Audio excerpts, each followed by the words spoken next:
You can be opening your Bibles to the Gospel of John in chapter 10.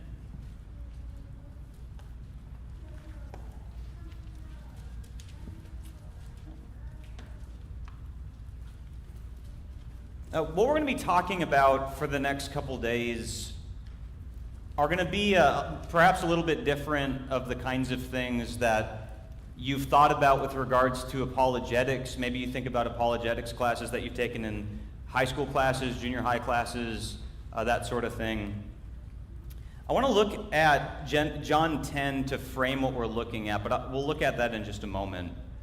Let me just explain to you where these studies came about for me. What we're going to be talking about this weekend and sharing with together is how I study with skeptics. But what I've found is that in doing these studies with skeptics, and then being asked to talk about some of these things with Christians, that we as Christians sometimes have more skepticism within us than we realized.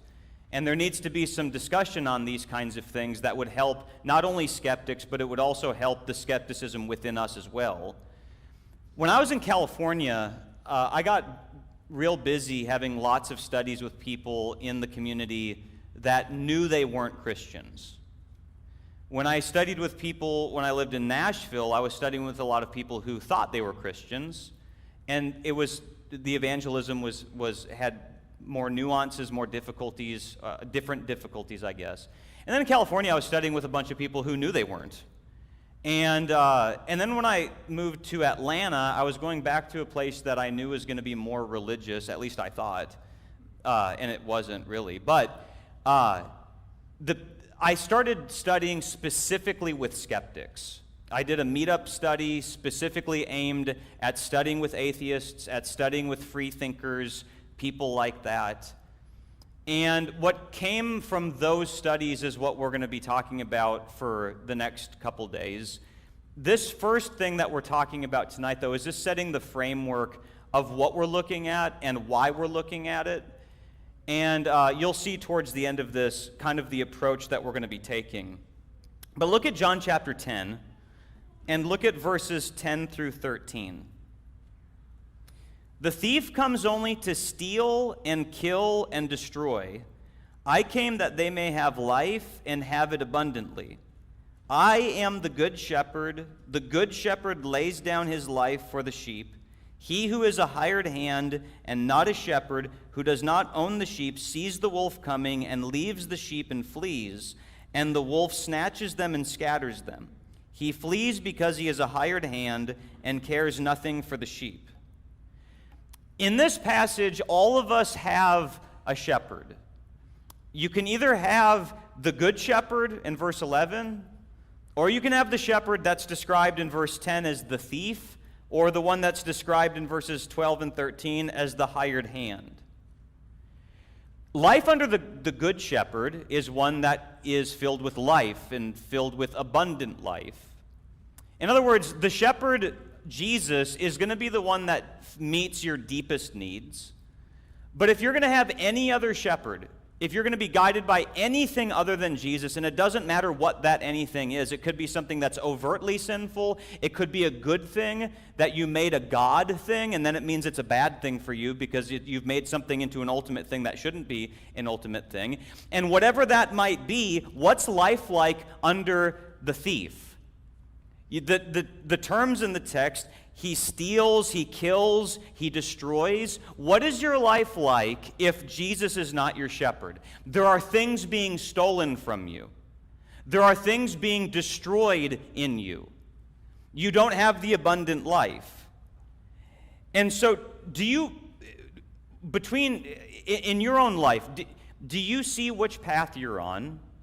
And have you known people who have fallen away? Do you know people that are increasingly becoming more skeptical in our culture? And do you see that in those people there are things being stolen, killed, and destroyed in their lives? This trend of skepticism and going away from God and seeing more and more Christians falling away, things like that, statistically is something that we can see in our culture. I'm going to show you some statistics that only apply to the United States. Maybe some other Western countries, I don't know, but these are things that I've read about the United States that show that religion is on the decline. And it's not the case in places like Africa or China, by the way, and there's interesting reasons for that. But in 2019, Pew Research did some research, because that's what they do, and it says in the United States, decline of Christianity continues at a rapid pace. And so what they did in this is they talked about the different categories of unbelief or skepticism. People that are religiously unaffiliated would be comprised of atheists, people who know that they don't believe in God, people who are agnostic, they're not sure if God exists or not, but they're open to discussing those things, and then there's people that just really don't care, and those are more indifferent. So that grouping of people, the religiously unaffiliated, was 17% of the United States population in 2009, and that jumped up to 26% in 2019, which means 1 in 4 people that you encounter as of 3 years, that's 4 years ago now, would be a religiously unaffiliated. So then you jump forward a couple of years, Gallup poll does something that they said less than 50% of Americans belong to a church. And the reason for this in the article, it says the decline in church membership is primarily a function of the increasing number of Americans who express no religious preference. So you see how dramatically these numbers are increasing, and maybe one of the reasons for this, March 2021, there's less people assembling with Christians because of COVID. Maybe that made the numbers a little bit higher, but you still see this trend going up. The most recent one from Pew Research, they said that if recent trends in religious switching continue, Christians could make up less than half of the United States population within a few decades, which kind of is like what Gallup was saying, but what any kind of conflicting or contradicting these different research organizations have, do you at least see the trend is that less and less people are concerned with religion? Now here's the question about this. And by the way, you look at this, is everybody scared? Is everybody really scared? Okay, so I have your attention. We're all scared, right? All right, good.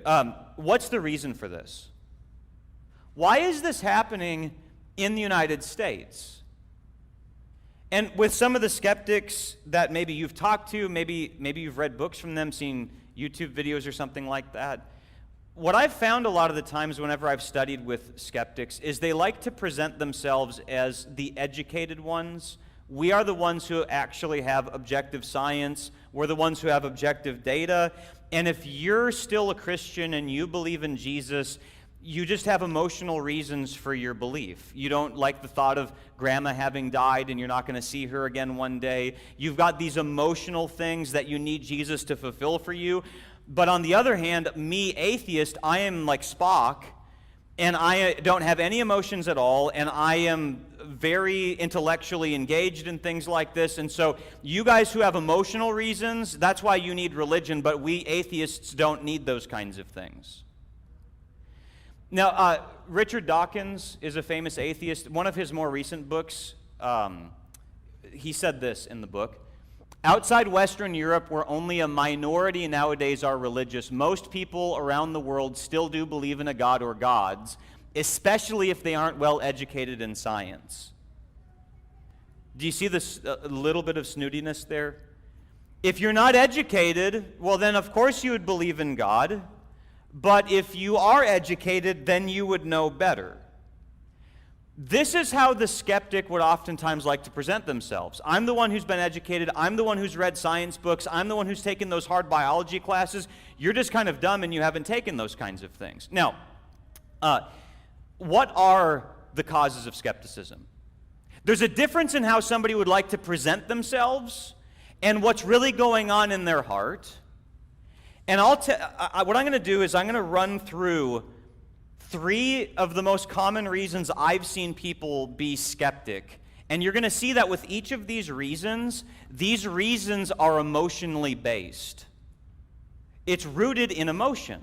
And so while they might say, I don't have emotional needs that need to be satisfied in God, I'm objective, all the conversations I've had with skeptics, most of them have indicated that there's actually an emotional reason for their skepticism. And so look at some of these reasons, and I'm going to, before I start putting these reasons up on the PowerPoint, let me make sure to be careful to say that I don't think every skeptic falls into all of these categories, or there might be some of these categories that don't fit certain skeptics. But I would say it's naive to say it wouldn't be the case for none of them. So here's the first cause of skepticism that's actually emotionally driven, is a desire to sin. The thought of some big God in the sky that's going to judge me one day makes me really uncomfortable because I know that I'm doing certain things that I shouldn't be doing. And so if I really like to commit such and such a sin, it doesn't make my conscience feel bad anymore if I just say that there's no standard and there's no judge that I have to answer to one day. So Aldous, and by the way, as we go through these sessions, you'll see that I'm quoting a lot from atheists, and I'll just briefly explain why. When I study with the skeptics, I start by getting quotes from atheists. Because if I start with the Bible, that might be, they might want to get into all kind of debates about contradictions in the Bible, things like that we'll eventually talk about. But I want to start by using their scriptures, as it were. And so, desire to sin. Has there ever been any atheists that said that the reason I believe my skeptic views is because I want to be able to commit sin? Well, yeah, Aldous Huxley. For myself, the philosophy of meaninglessness, now let me stop there for a moment. When he says the philosophy of meaninglessness, what he means by that statement is, I believe in a philosophy where there's no objective meaning in the world because there's no God that has assigned meaning in the world. That's what he means by that. The philosophy of believing that there's no God, and because of that, there's no ultimate meaning. That philosophy was essentially an instrument of liberation. The liberation we desired was simultaneously liberation from a certain political and economic system and liberation from a certain system of morality. We objected to the morality because it interfered with our sexual freedom. All right, so here's Aldous Huxley, and he's writing all of these really philosophical writings that use big words that you have to look at the dictionary to understand. And he's saying here, what's really behind all those arguments is, I want to be able to have sex with whoever I want to have sex with. And I want to be able to have whatever views of the world that I want to be able to have in order to propagate certain systems of morality in the government, things like that. So, by the way, this idea is shown in the scriptures too. Go over to 2 Peter chapter 3.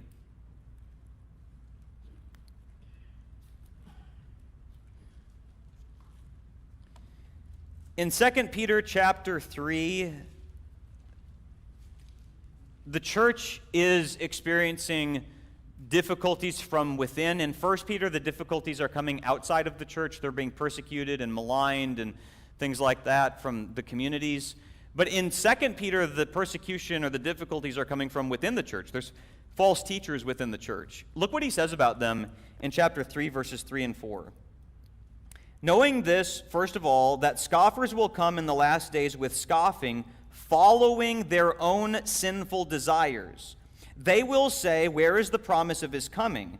Ever since the fathers fell asleep, all things are continuing as they were from the beginning of creation. All right, notice that these people, they're scoffing at the Christians. They've got arguments in verse 4. They're saying things seem to always be the way that they always were. How can you say that there's going to be a God that's going to intervene one day in some kind of judgment? They've got sophisticated arguments on why they don't think that God is going to come back and judge. And what's really behind the argument is, I want to commit certain sins. Now, let me just pause here for a moment. Have you ever been in a discussion with somebody who is skeptical and you got really flustered and intimidated by how sophisticated their argument seemed? And you thought to yourself, I don't know how I'm going to answer this.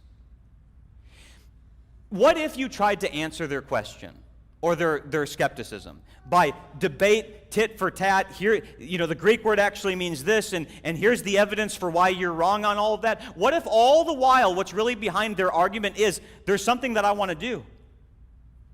Are you meeting them where they're at if you don't discern what's behind the skepticism? Now, keep that in your mind, because we're going to come back to that concept. Here's another reason, though, for skepticism, is a bad religious experience.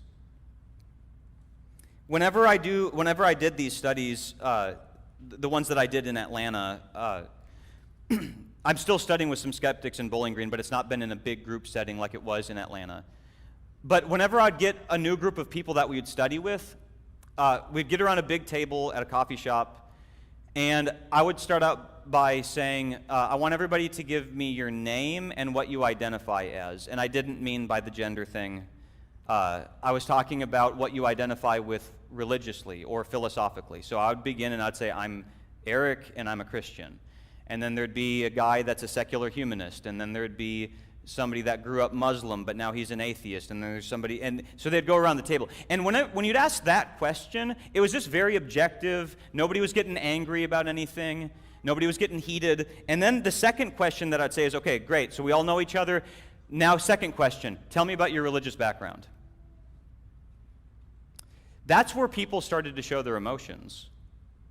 Well, I grew up with a really hypocritical mom and dad, and they drug me to church all the time, and they made us look really nice and like we were a family that got along. But as soon as we were in the car, we were fighting about everything. They didn't take the Lord seriously. Hypocritical family, hypocritical church. Maybe there's other people that thought that God was going to promise something to them. They made some prayer, and they thought that God was going to give them X, Y, or Z, and that never happened. And so in one way or another, there's a bad religious experience. Do you see how that's emotionally driven? The thing that started your skepticism was your emotional reaction to a bad experience. Now, from that point on, you may have learned some things that you think are pretty sophisticated, but what started your skepticism was not you being Spock. It was you being driven by an emotional experience, bad religious experience. By the way, let me say one other thing about this. Have you ever noticed the theme in the Gospels of the crowds? The crowds are superficially interested in Jesus. They're not the most dedicated people all the time. Jesus can say some hard things to them, and they'll walk away. They seem to have mixed emotion or mixed motives in why they're coming to Jesus to begin with, the feeding of the 5,000, and they come back the next day for more bread. Have you ever noticed that in the Gospels, the crowd becomes a barrier that people of real faith need to overcome?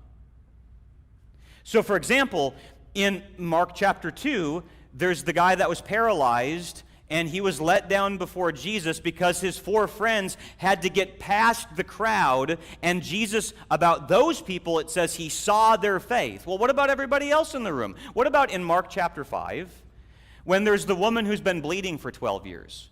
And everybody's thronging about Jesus, and then Jesus stops, and he says, "Who touched me?" And his disciples ask, "What kind of question is that? Why are you asking that? Everybody's touching you." Oh, but the difference is there was only one person that reached out and touched me by faith. But what she had to get through was the crowd.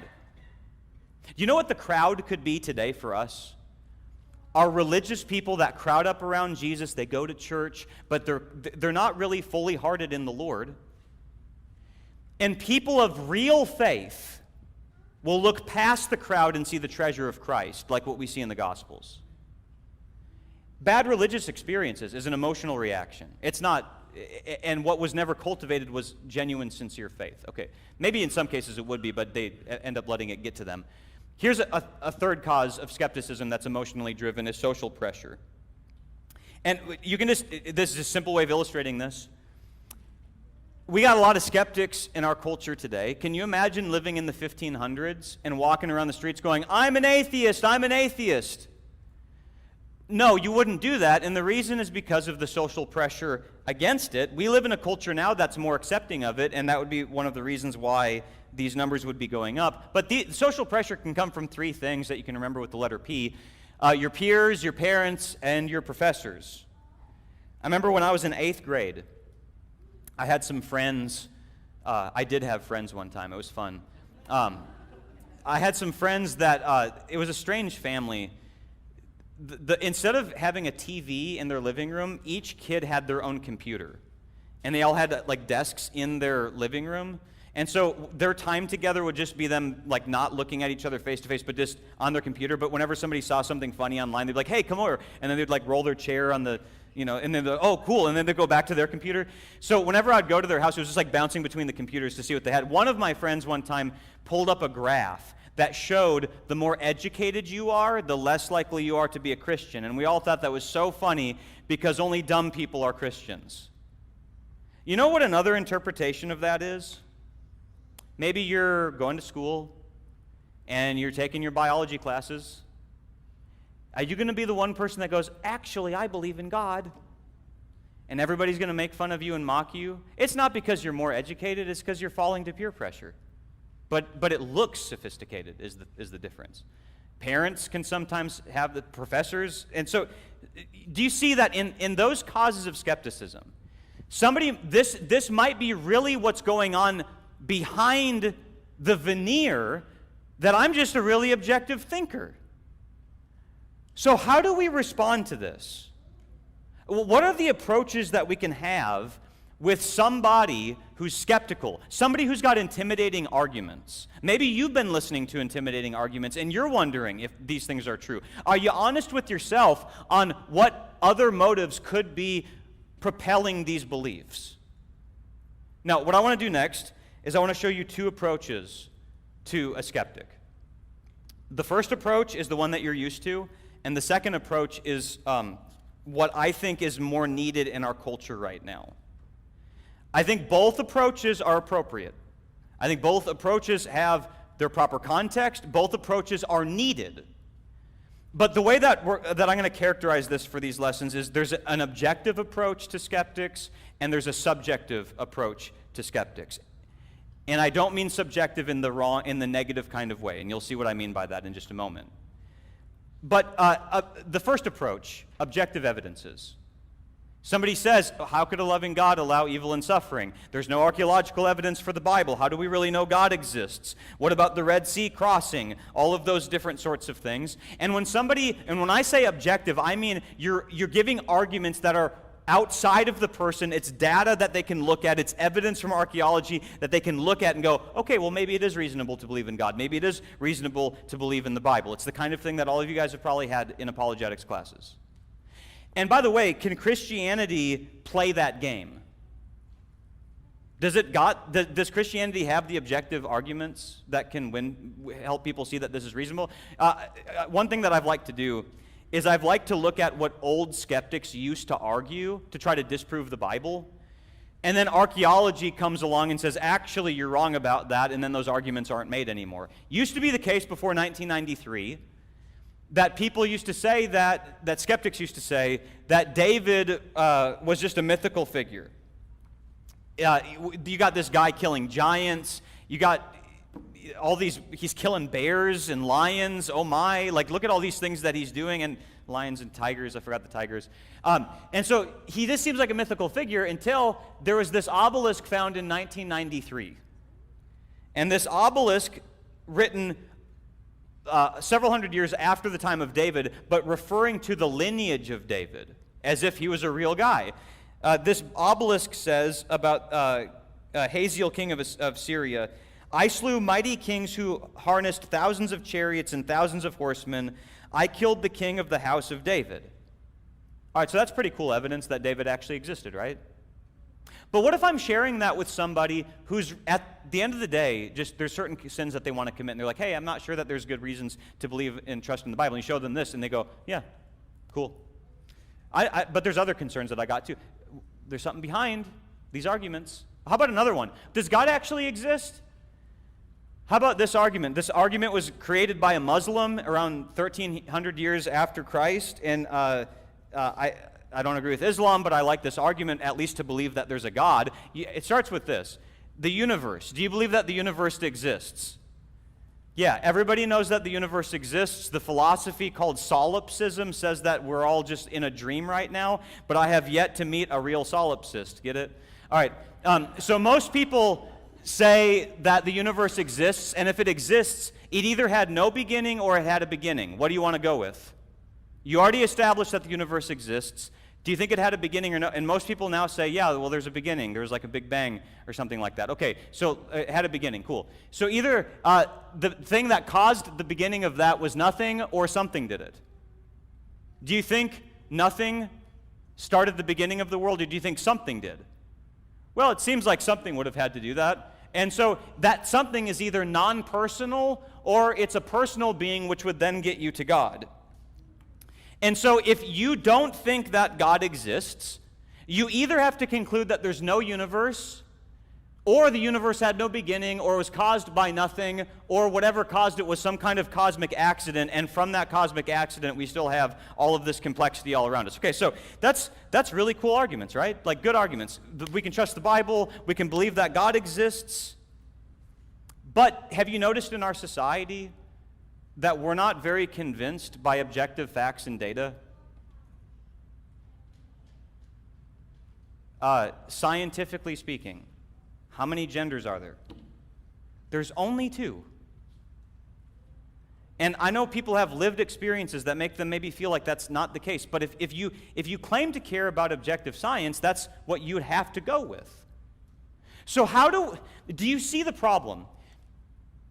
If we've been trained only to reason with skeptics, with objective facts and data, but at the same time we live in a culture that's increasingly skeptical, that's not convinced by objective facts and data, do you see that you're not meeting people where they're at? Do you see the problem? And so maybe you've known people that you've tried to reason with before, and you've tried to give them 1,000 reasons why the Bible's reliable, and you've given them 6,000 reasons why God he really exists, and you go, well, I don't know why nothing's happening. This is where there needs to be another tool in the tool bag or the tool pouch or whatever the thing is that you put the tools in. Is this making sense so far, though? Do you guys see the problem and the need for another? Okay, so the other approach then would be the subjective evidences. And I know that a lot of the times the word subjective can have a negative connotation, and I don't mean it in any kind of negative way. What we're arguing here is that Christianity makes more emotional sense than secularism. Remember before where the skeptic would say to the Christian, you've got emotional reasons for your unbelief. When I start reasoning with skeptics, I say, okay, I'll totally admit that I've got emotional reasons for my belief, but will you please admit that you've got emotional reasons for your unbelief? And will you please admit that part of being a human being means that we have intellect and we have emotion? And both of those things play a role in what we come to believe. And so if the only thing we do is stay in the intellectual realm and we never deal with the emotional reasons why you should be a Christian and why it's in your best interest to be a Christian, then what's the objective stuff going to do for you? Okay, so did Jesus ever reason with people in this way? In fact, have you noticed in the Gospel of John how people who need miracles and they need objective evidences, that's oftentimes in the Gospel of John a sign of not very good belief, of a kind of belief that needs to get deeper and deeper. But Jesus would say things like this to the woman at the well, John 4:14, whoever drinks of the water that I will give him will never be thirsty again. In John chapter 7, verse 37, Jesus during the Feast of Booths says, if anyone thirsts, let him come to me and drink. What is Jesus doing with the woman at the well? What is Jesus doing with people at the Feast of Booths? He's saying, all of you have deep needs. And the woman at the well, you've been looking to have those deep needs met by all the guys you've been with and the people that you've been shacking up with. And you people at the Feast of Booths, a plethora of different things that you guys have been trying to fulfill your needs in. If Christianity makes better emotional sense than secularism, would that be a pathway and a gateway into helping reason with somebody that maybe there's something more to this than you thought? And so what we're going to do, we're asking this question, which worldview best fulfills your deepest needs? And the next 3 sessions, what we're going to talk about is our need for meaning, our need for morality, and our need for hope. I did have to change this slightly from what was on the advertisement, but those are going to be the things that we talk about. And so here's what I do when I study with skeptics. As we say, okay, these are universal human needs. We have a need for meaning. We have a need for why we're moral. We need a need for hope, for identity, for forgiveness. And you could add to this list more and more things. But we only have time to talk about just a few of them this weekend. And here's what we do. We say, all right, everybody agree that you have a need for meaning in life. Yes, atheist agrees, Muslim agrees, Christian agrees, Buddhist believes, the solipsist believes. Everybody believes this. which worldview best gives you a sense of meaning? And what we do then is we say, what's the secular approach to building meaning in life? Because secular people have an approach to getting meaning in life. And what are its weaknesses? And what's the biblical worldview approach? And which one seems to fit how you were designed? Which one best makes sense of the world around you? And so what this does, though, and here, let me put this up first before I say that. The famous quote from C.S. Lewis, at the risk of quoting this too many times, you've all heard this quote, I'm sure. Creatures are not born with desires unless satisfaction for those desires exist. A baby feels hunger, well, there is such a thing as food. A duckling wants to swim, well, there is such a thing as water. If I find in myself a desire which no experience in this world can satisfy, the most probable explanation is that I was made for another world. And if none of my earthly pleasures satisfy it, that does not prove that the universe is a fraud. Probably earthly pleasures were never meant to satisfy it, but only to arouse it, to suggest the real thing. If you were traveling through a forest and you came upon a glove and the glove fit, don't think about a certain court case thing. I'm not. If the glove fit, would it indicate to you that somebody designed it? And it's not like this just came out of nowhere. Somebody must have had to know what a hand was and to make this thing to cover the hand. In the illustration, your deepest needs are the hand. Which worldview best fits the deepest needs that you already know you need? If you go and you do a test ride with secularism, you see that it's not going to work, right? You go on a test drive with Christianity, and this makes a whole lot more sense, and this is what I do when I study with the skeptics, is we have 5 or 6 or 7 sessions where we talk about our deep needs, and we just talk about one after another. And then at that point, after those sessions, if the skeptics are starting to say something like this, if they say, well, Christianity, there's more to it than I thought, but it just seems like a fairy tale to me. Perfect. Because you at least see the beauty in it now. And if you see the beauty in it now we will look at the archaeological evidence for the Bible. Now we will look at the reasons why God exists, because your heart wants to believe it. You've seen how beautiful this is. And if you've seen how beautiful it is, then you can sink your intellectual teeth into the plethora of apologetic stuff that you guys have already studied. But you've got to prime the pump. You've got to get the heart wanting to see how beautiful this is, to know why it's valuable to them first. And so what we're doing for the next couple days are the front end of this. Here's the emotional reasons why it's in your best interest Christianity's true. And then you do the objective stuff that all of us are probably very familiar with. Recently, I was talking with somebody who grew up in a Christian family, and his father is an elder at a church, and his son became an atheist.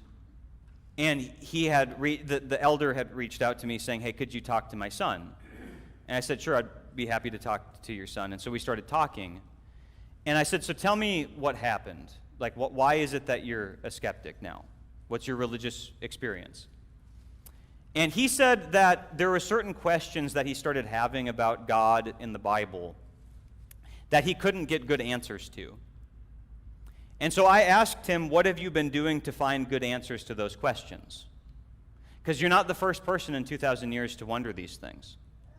And he said, well, I talked to another elder one time, and I didn't feel like he gave me very good reasons. And I said, okay, so you said that you're struggling with these questions. Are you really struggling?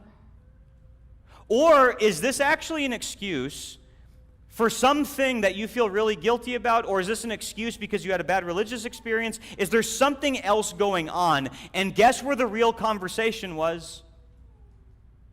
It wasn't in all of the really scary-sounding philosophical arguments. It was in a sin that he was struggling with. Sometimes we can think that a real deep conversation is all of these apologetic things, and sometimes that's what somebody needs. People that are more objectively minded, people that are more like Spock. Not a lot of people in our culture right now, but those people do exist.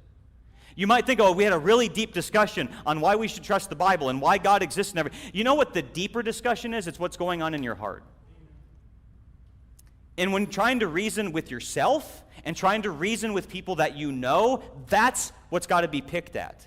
That's what's got to be discerned, and that's what's got to be addressed. And that's what the next sessions are going to be aimed at doing. So I look forward to doing this with you guys in the next couple days. I will say also that what I just talked about tonight may generate a lot of other questions. Please talk afterwards about some of these things. I don't know if we do have some time if we want to do a Q&R, which would be question and response, because I may not have answers. But should I go ahead and do that? Is that okay? If anybody's got any just initial comments or questions about any of this, we can discuss it. Otherwise, we'll go to our hymn, and then you can talk more interpersonally with me if you want. Yeah. I've had several experiences with employees and members of where I work. It always comes down to they had a bad religious experience, and that's the reason they don't go to church. And then they go off, well, they're all hypocrites. Right. Because of one bad experience. Right, and that's where it's important to show that, you've had a bad religious experience, you've grown up learning the Bible. Do you realize that people of faith look past the crowd and they see the treasure of Christ?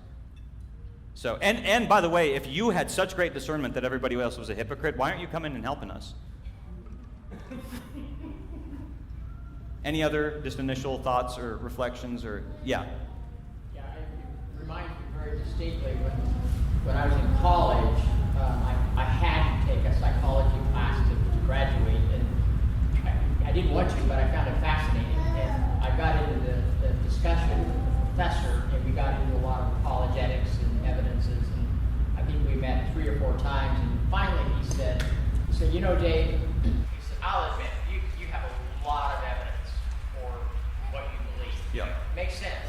He said, the problem is, I don't want to believe it. Yep. And it just summed it up. At least he was honest enough to say. And this is where we as brethren have to be equipped on what are the reasons somebody should want to believe this. Because to them, God is a killjoy. God is not a bringer of joy. God is the bad shepherd that steals and kills and destroys. What we're trying to do is help people realize that without Jesus, things are being stolen, killed, and destroyed in your life. And I just got to help you think about that more deeply because you just haven't thought about it deeply. And the quotes that we're going to look at tomorrow from skeptics and atheists, there's some of these people that get very candid. And if you bring up quotes like these to skeptics, it's like, well, they can't say, well, that's what the Bible says. No, that's what your people say. And your problem is that you're not a deep enough thinker. And we'll talk about that tomorrow. Chip, were you going to say something? I was just going to say, it seems the people that I engage with in these kinds of conversations have a lack of accountability to someone's standard outside of themselves. Yeah. They want to be their standard or the standard of how they live their life.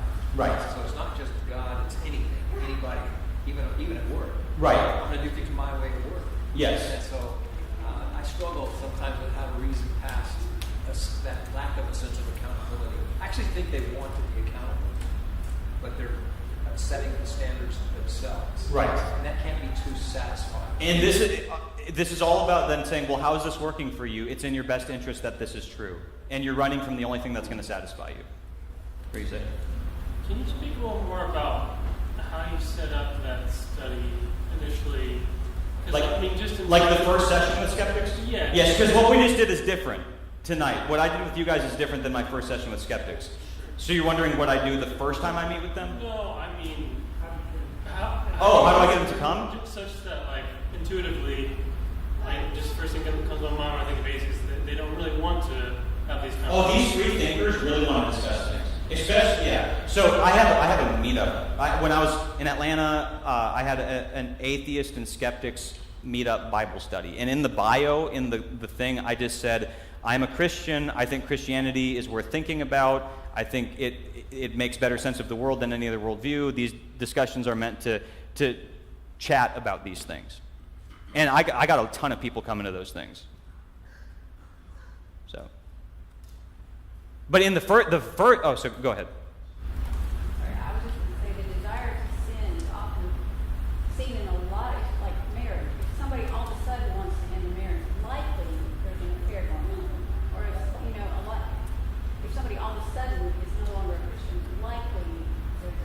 Right, so don't get distracted by all the twisting of words in Scripture and all the abuses. They're coming up with this argument I've never heard. Okay, well, yeah, there's a time to deal objectively with that argument, but start first. What's going on? Is there something that the Bible teaches that you don't like? And that's just oftentimes what's really going on. The very first thing that I do when I meet with the skeptics is I give a list of famous atheists who became believers in God. I don't know that these people actually became New Testament Christians, but at least got to a point of believing in God. So we have a list of, we start out with a list of people that were believers in God that became atheists. And they can, we can rattle off those people. Okay, what about really smart people, really famous people that were atheists that became believers in God? And say, there's really smart people on both sides, so there's something else other than intellect going on. So how do we explain this? And then from there we start reasoning about, you've got emotional reasons for your unbelief, I've got emotional reasons for my belief, let's be honest about it, here's the emotional reasons for Christianity, and let's contrast these two things. So, any other final comments or thoughts or quandaries or questions? Yeah. I know, I'm thinking of this in a way of how do I prevent my children to become a skeptic. So I know how to teach them how to avoid sin. I know how to teach them how to avoid pressure. How do I teach them to overcome bad religious experiences? When I've successfully done that, I'll have an answer. That's a good question that's a really good question. Does anybody have any, with more experience, have good thoughts on that? How do parents help their kids overcome bad religious experiences where they grew up and there's some really ugly things that happened in the church or whatever, and they just keep talking about that? How do you help them see past the crowd? Yeah. Yeah.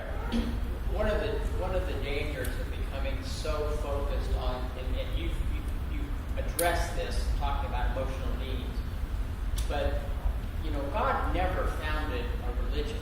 He founded a kingdom where his creatures were image-bearing people. And one of the things, the most powerful argument that we can, is the way we live.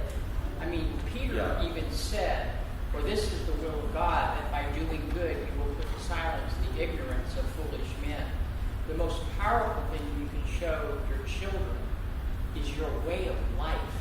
Well, yeah. And I'm not saying the intellectual part isn't important. Oh, it is important, yeah.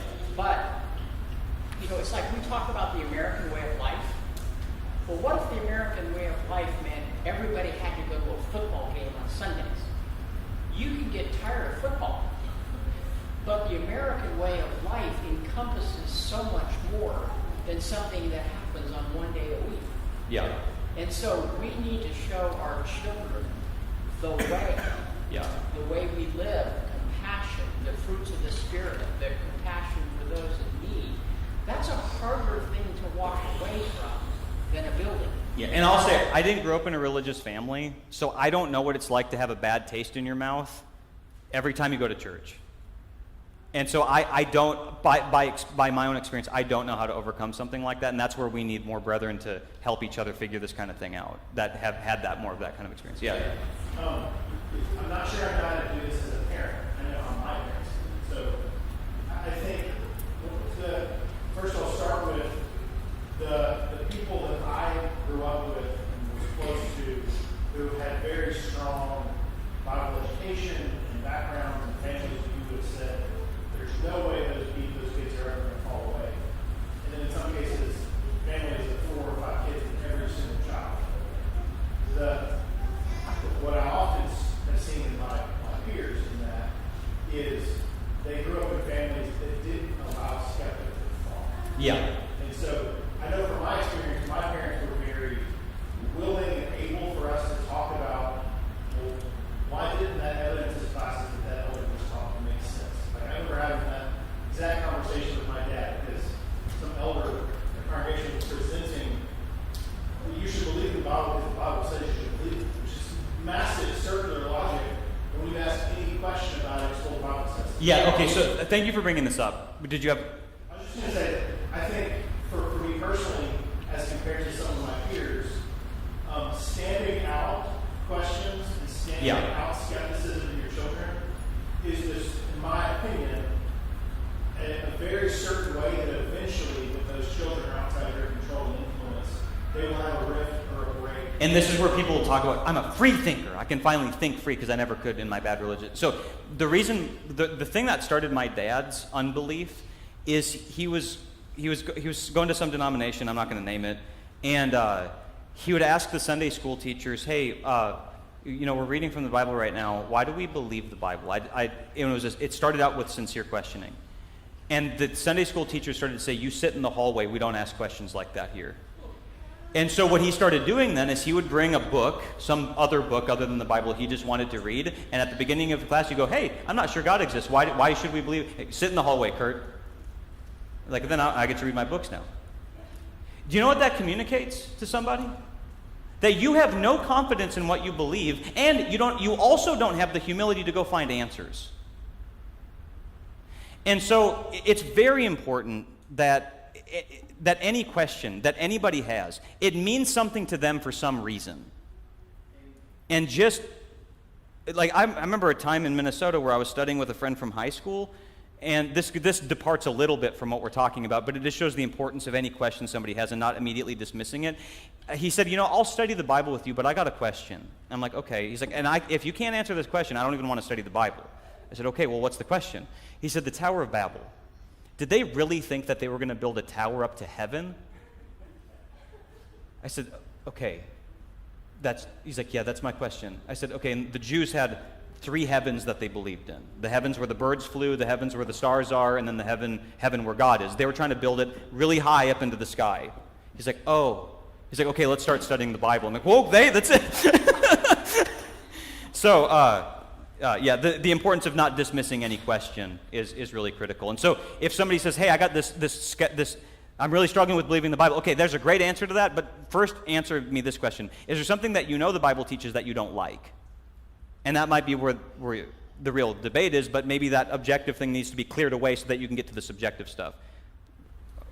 Similarly to what Anwar asked, the Bible certainly teaches that we prove our character and we fortify our hope by working through tribulation. Romans teaches Yes. that we have joy in tribulation. Why? It's because of what it produces. It produces a proven character and a stronger hope. And so I think the tools that we need to teach our children is how to overcome. Don't be afraid of skepticism. Actually embrace it and teach them how to learn from it so that at the end of it they come out a door that is even stronger, and their convictions are even more founded. Right. It's hard. I'm not saying that's easy. Yeah. But if you never allow anyone to deal with that struggle and see the benefit of coming through it, they'll not know how to deal with it later in life. Yeah, and this is also where nuanced and sophisticated Bible teaching needs to come in a church, is that we are dealing with difficult questions in a sophisticated biblical kind of way, and not just waving a hand and saying, well, it says what it says and it means what it means, and that. So, like, if there's genuine questions that you got to peel back, you got to do that. Did you have your hand up? You didn't? Okay. All right. Well, I'm looking forward to the next couple days. If anybody has anything else that they want to say, just interpersonally, that's cool. Do we have a song, Chip? I do. All right, so we're going to have a song, and so we're about to sing the Glory Land Way. If there's anybody here that has been trying to have their needs met by something other than Jesus, this is an opportunity to consider those things in your own life. And so if anybody has any needs, as always, there's the opportunity to come forward. But please talk to somebody too before leaving here if you've been having a shepherd that's been stealing and killing and destroying you. But if you have any needs, please come forward while we stand and while we sing.